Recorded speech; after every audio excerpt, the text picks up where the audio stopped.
No quinto capítulo do Evangelho de Mateus, encontramos um dos discursos mais conhecidos e impactantes de Jesus Cristo, popularmente chamado de Sermão da Montanha. Dentro deste sermão, uma passagem em particular, Mateus capítulo 5, verso 13 ao 16, destaca-se como uma metáfora poderosa e instrutiva para os discípulos e seguidores de Jesus. Esses versículos revelam verdades profundas sobre a identidade e a missão dos crentes no mundo.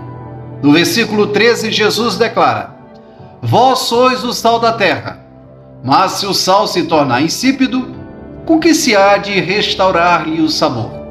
Para nada mais presta senão para ser lançado fora e ser pisado pelos homens. A analogia do sal é rica em significado e relevância para os ouvintes daquela época e para nós hoje. O sal na Judéia antiga tinha várias funções. Além de temperar alimentos, era usado como conservante, especialmente em uma época em que não havia refrigeração como a conhecemos hoje.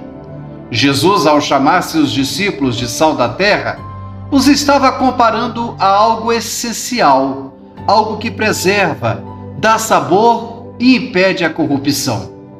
Essa afirmação não apenas chama a atenção à importância dos discípulos na sociedade, mas também os convida a serem agentes de transformação e preservação em um mundo que tende à corrupção moral e espiritual. Entretanto, a advertência de Jesus sobre o sal perder o seu sabor traz consigo uma poderosa exortação. Os discípulos não podem se tornar complacentes ou se conformar com os padrões do mundo ao seu redor. Eles devem manter a sua singularidade, a sua essência, para continuar exercendo o seu papel de influência positiva. Se o sal perder o seu sabor, torna-se inútil, incapaz de cumprir a sua função. Da mesma forma, os discípulos de Cristo precisam permanecer fiéis ao seu chamado e à sua identidade em meio às pressões e tentações do mundo, pois, do contrário, serão mais do mesmo, ou seja, apenas religiosos de estampa. A metáfora mencionada não se resume apenas ao contexto bíblico, mas também se aplica à vida cotidiana. Muitas vezes somos tentados a nos conformar com os valores e práticas predominantes ao nosso redor, comprometendo nossos princípios e convicções em busca de aceitação social ou sucesso pessoal. A exortação de Jesus nos lembra da importância de mantermos nossa integridade, identidade cristã e santidade em todas as circunstâncias da vida, mesmo que isso resulte em sermos rotulados como fanáticos, fundamentalistas, propagadores de discurso de ódio e sujeito a perseguições e afrontas. Além disso, o sal, quando misturado com os alimentos, não apenas os tempera, mas também se dissolve, tornando-se uma parte inseparável da comida. Da mesma forma, os discípulos de Cristo são chamados a se envolver ativamente com o mundo ao seu redor, não se isolando ou se alienando, mas sendo uma presença transformadora e restauradora em meio à sociedade. No versículo 14, Jesus continua sua instrução dizendo: Vós sois a luz do mundo, não se pode esconder uma cidade edificada sobre um monte. Aqui Jesus expande a metáfora, comparando seus seguidores à luz que brilha em meio à escuridão do mundo. Assim como uma cidade no topo de uma colina não pode ser escondida, os discípulos de Cristo não devem esconder sua fé ou sua influência. Pelo contrário, devem permitir que sua luz brilhe diante dos homens, para que possam ver suas boas obras e glorificar a Deus. A luz é um símbolo universal da verdade, revelação e orientação. Nos ensinamentos de Jesus, a luz representa não apenas a verdade espiritual que ele trouxe ao mundo, mas também a missão dos discípulos de proclamar e viver essa verdade em suas vidas cotidianas. Assim como a luz dissipa as trevas, os seguidores de Cristo são chamados a dissipar a ignorância, o ódio, a injustiça e todas as formas de escuridão espiritual que permeiam o mundo. No entanto, assim como o sal não pode perder o seu sabor e a luz pode ser obscurecida, os discípulos também enfrentam a tentação de ocultar sua fé ou comprometer seus princípios por medo de oposição e ataques. Jesus adverte contra essa situação, incentivando seus seguidores a serem corajosos e ousados em seu testemunho, mesmo que isso possa resultar em ter que enfrentar perseguição, sofrimento e até mesmo a morte.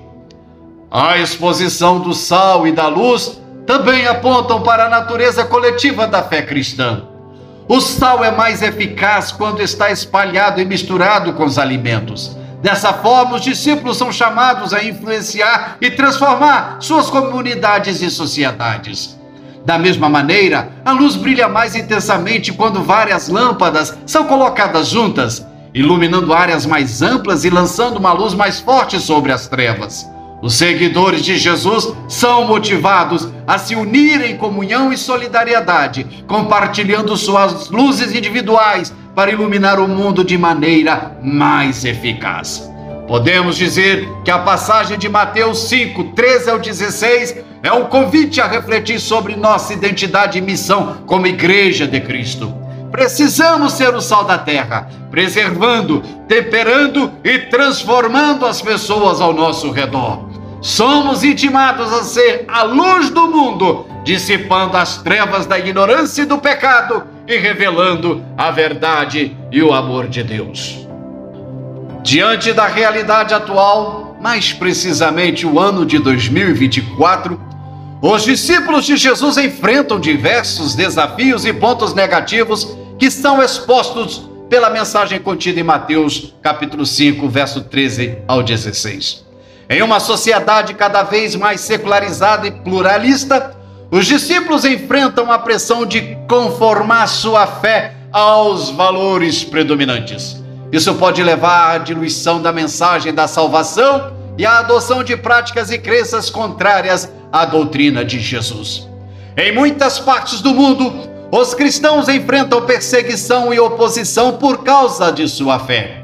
Atualmente, de forma lamentável, o Brasil também está se tornando um país perseguidor de cristãos. Dominado pelo crime organizado e por ideologias stalinistas do demônio, a igreja é atacada diretamente nos seus membros, templos e na sua mensagem doutrinária, o qual tentam qualificar de discurso de ódio. Isso tem resultado em discriminação, violência e restrições à liberdade religiosa, tornando difícil para os discípulos viverem sua fé de forma aberta e livre, ainda que nossa Constituição nos garanta a liberdade e o direito de crença.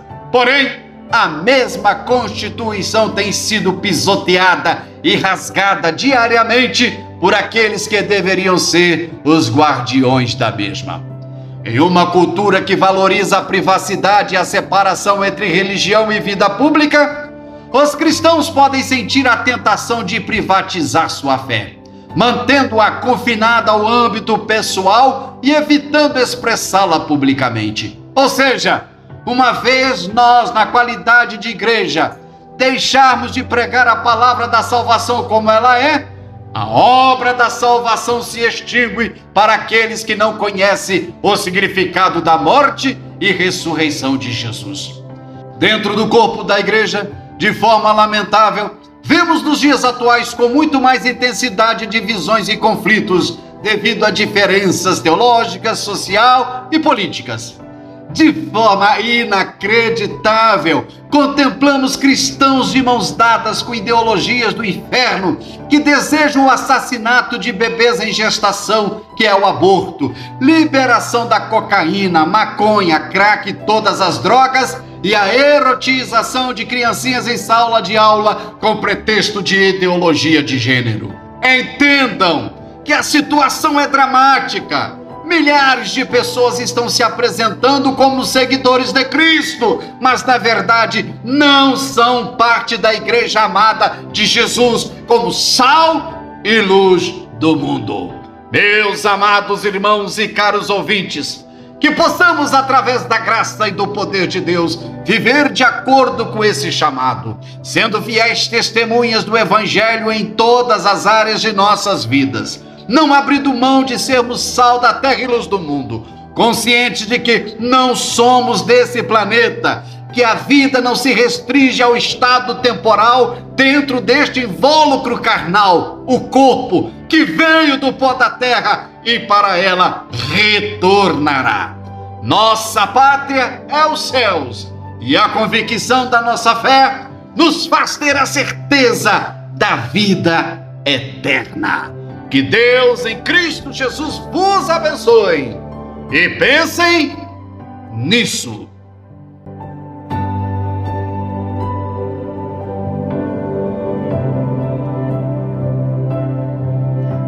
Meu amado irmão, meus amados ouvintes, ao longo do tempo nós temos tido a preocupação de trazer mensagens de cunho evangelísticos, baseado em versículos bíblicos e também em ilustrações.